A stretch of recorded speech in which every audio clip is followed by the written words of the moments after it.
हमारा 5वां क्वेश्चन है जिसका कि आंसर आप लोग बताएंगी।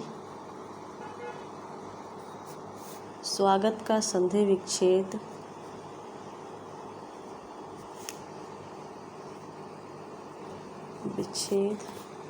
करते हुए उसका भेद बताइए।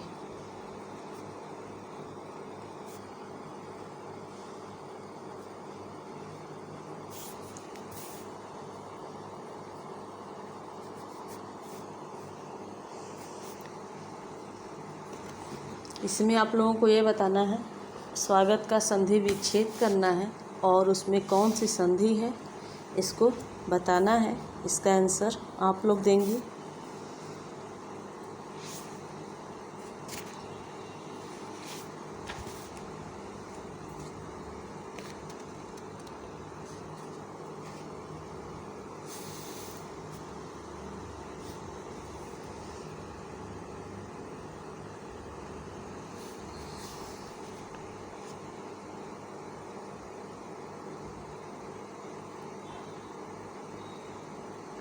अब इसके बाद चौथा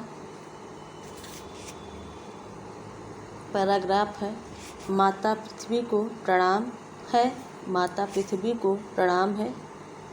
यह प्रणाम भाव ही भूमि और जन का दृढ़ बंधन है। इसी दृढ़ भित्ति पर राष्ट्र का भवन तैयार किया जाता है। इसी दृढ़ चट्टान पर राष्ट्र का चिरजीवन आश्रित रहता है। इसी मर्यादा को मानकर राष्ट्र के प्रति मनुष्यों के कर्तव्य और अधिकारों का उदय होता है। जो जन पृथ्वी के साथ माता और पुत्र के संबंध को स्वीकार करता है, उसे ही पृथ्वी के वरदानों में भाग पाने का अधिकार है। माता के प्रति अनुराग और सेवा भाव पुत्र का स्वाभाविक कर्तव्य है। वह एक निष्कारण धर्म है। स्वार्थ के लिए पुत्र का माता के प्रति प्रेम पुत्र के अधःपतन को सूचित करता है। जो जन मातृभूमि के साथ अपना संबंध जोड़ना चाहता है, उसे पहले अपने कर्तव्यों के प्रति ध्यान देना चाहिए। ये हमारा चौथा पैराग्राफ है।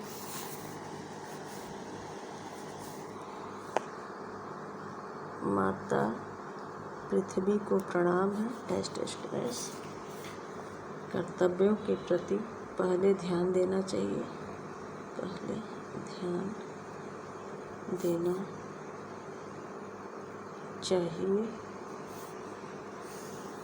इसमें से उपयुक्त गद्यांश में से जो पहला क्वेश्चन होगा वो होगा, प्रस्तुत गद्यांश के माध्यम से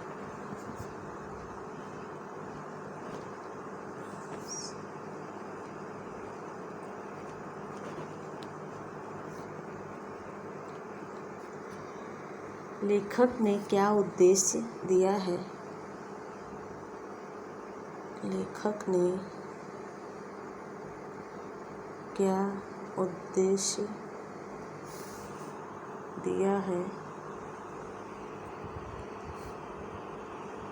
इसका उत्तर प्रस्तुत गद्यांश के माध्यम से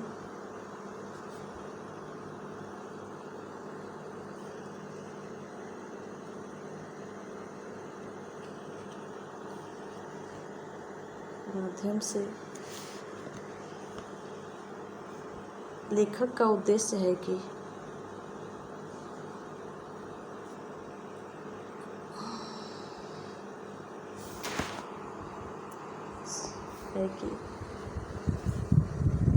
किसी शक्तिशाली राष्ट्र का निर्माण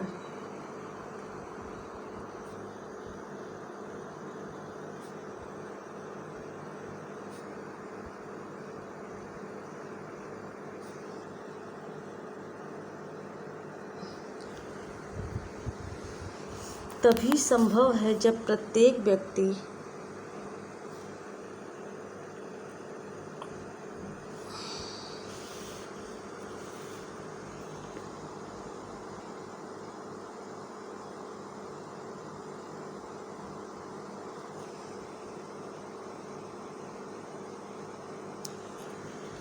देश की भूमि और देश की भूमि और प्रत्येक वस्तु को माता के समान आदर प्रदान करें। प्रत्येक वस्तु को माता के समान आदर प्रदान करें।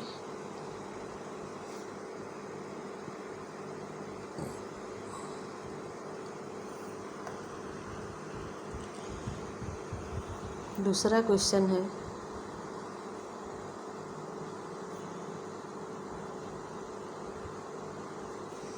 यह प्रणाम भाव ही भूमि और जन का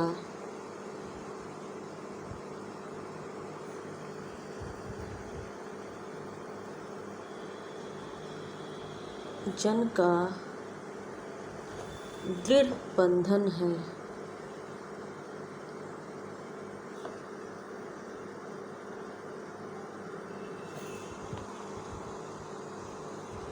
इस पंक्ति से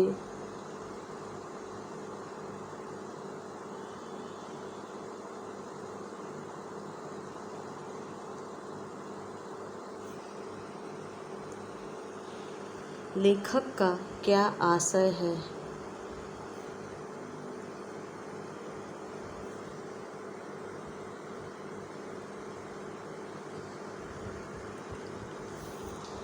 उत्तर, प्रस्तुत पंक्ति से लेखक का आशय है कि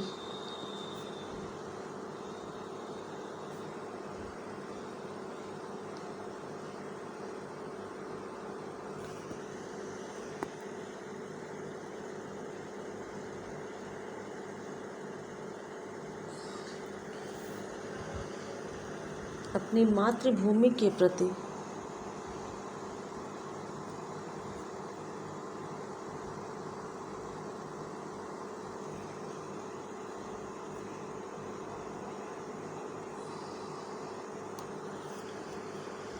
आदर व सम्मान का भाव ही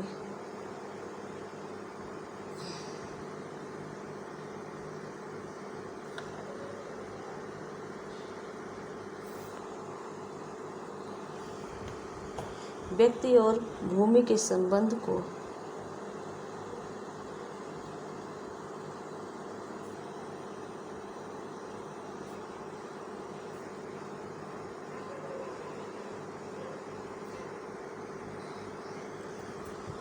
प्रगाढ़ और दृढ़ बनाता है।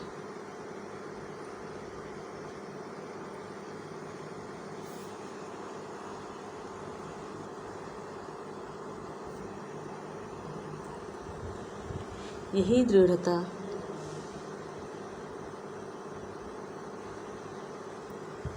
राष्ट्र या देश के विकास में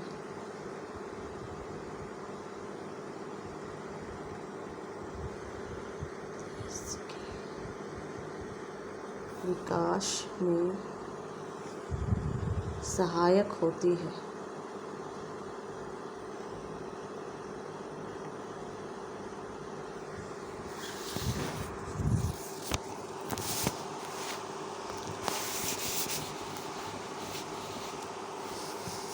तीसरा क्वेश्चन है,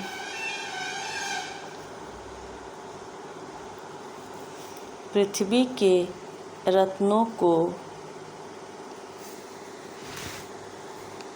कौन प्राप्त कर सकता है?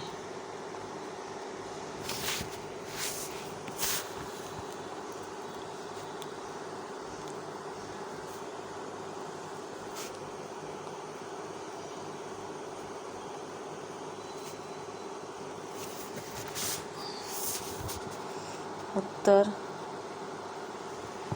जो व्यक्ति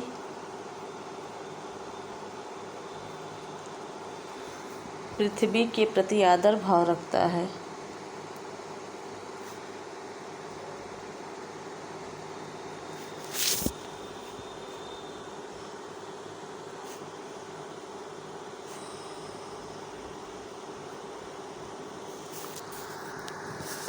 तथा जो पृथ्वी के साथ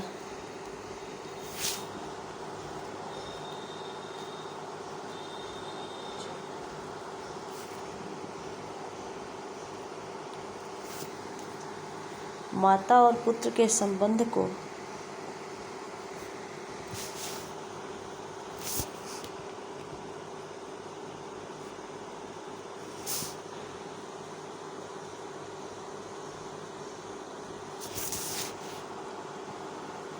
स्वीकार अर्थात यह मानता हो कि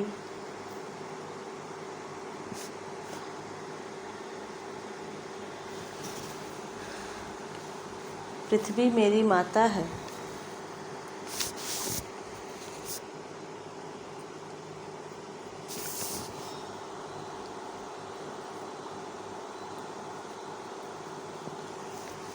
और मैं उसका आज्ञाकारी पुत्र हूँ।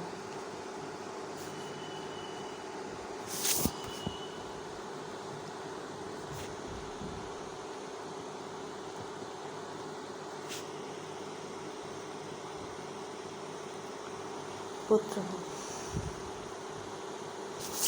वही व्यक्ति पृथ्वी के रत्नों को प्राप्त कर सकता है।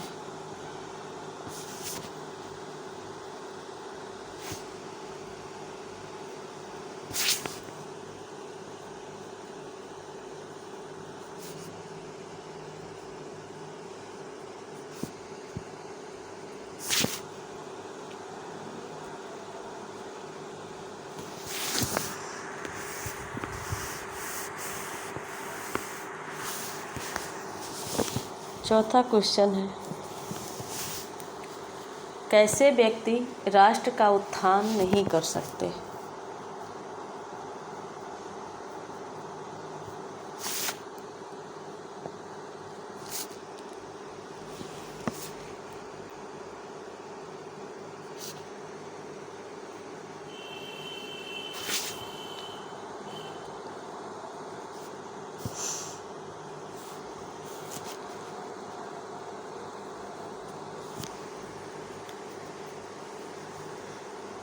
इसका आंसर होगा, जो व्यक्ति स्वार्थवश होकर अपने राष्ट्र को प्रेम करता है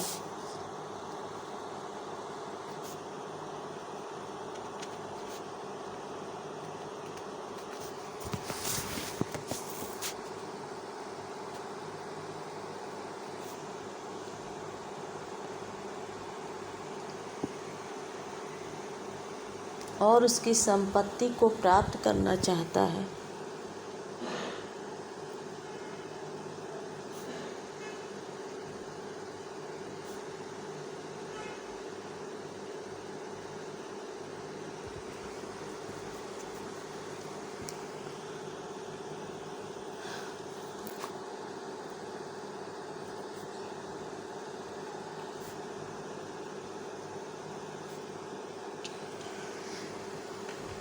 वह स्वयं अपनी अवनति का कारण बनता है।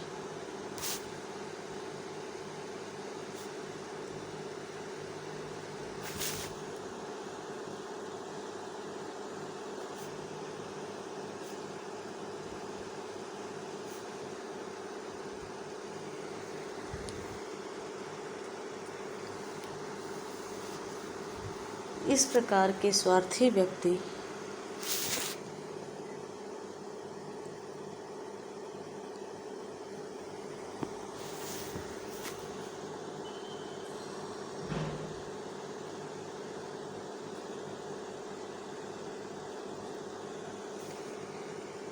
कदापि राष्ट्र का उत्थान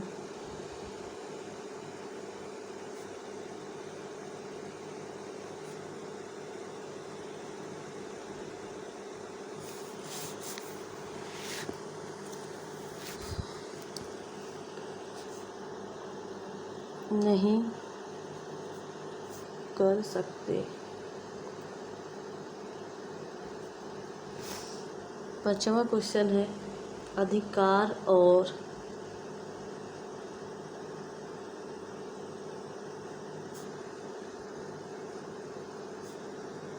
अनुराग,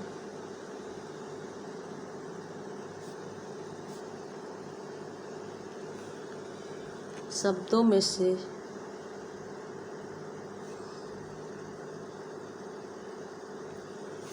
उपसर्ग छांटकर लिखिए।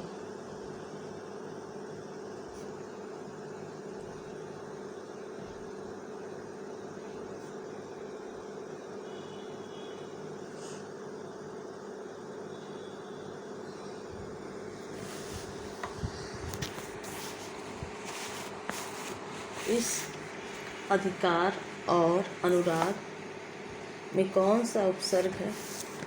इसका आंसर आप लोग मुझे देंगे।